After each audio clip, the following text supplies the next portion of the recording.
Today we held the State of the Judiciary, and what the State Judiciary is essentially like the governor's state of the state, but with the Supreme Court coming in to deliver an address to the joint session of the House and the Senate.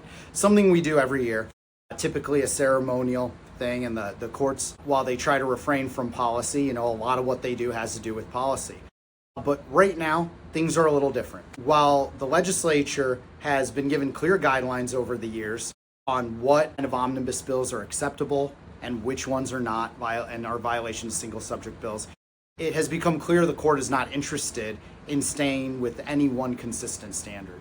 What has happened instead is the courts have decided that omnibus bills just mean anything that potentially narrows or clarifies the scope of their authority.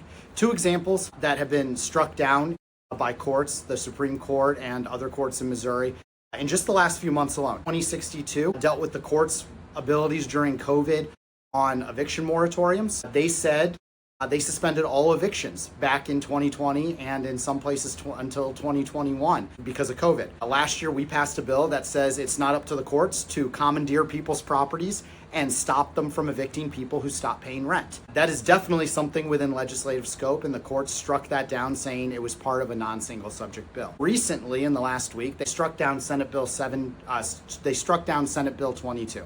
Senate Bill 22 clarified the process by which we rewrite ballot language. Obviously, ballot language on constitutional amendments has become extremely controversial with the things that have been going to the ballot for various constitutional amendments over the last few years. And as such, the ballot language has become one of the most litigated things we have in Missouri. The courts have been taking it on themselves, not a power that's given to them anywhere expressly in any of our laws or Constitution. They have been on their own rewriting ballot language to control what voters actually decide on. In order to clarify that, the General Assembly last year passed Senate Bill 22, which clarified the process, allowing the Secretary of State, who handles all of our election laws, to be able to rewrite the language prior to the courts deciding that they needed to do that.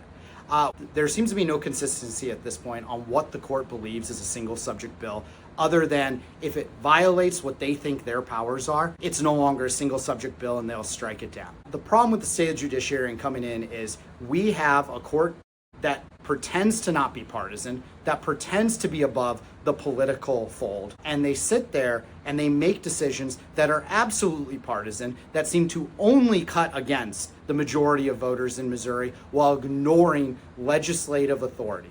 The courts think that they should be the final arbitrator on partisan policy issues, despite the fact that they don't stand for elections and members of the General Assembly and members of the executive branch, the governor, the state officials do. I think it's inappropriate for the legislature to sit there and stand up and clap every other sentence like we are not being trampled on by the court and that separation of powers is still being respected by the courts in Missouri.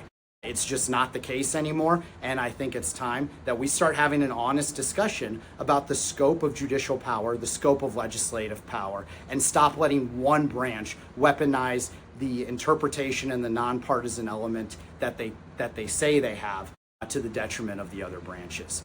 That's why I voted no today on suspending the rules to allow the State of the Judiciary to commence. That's also why I refused to attend.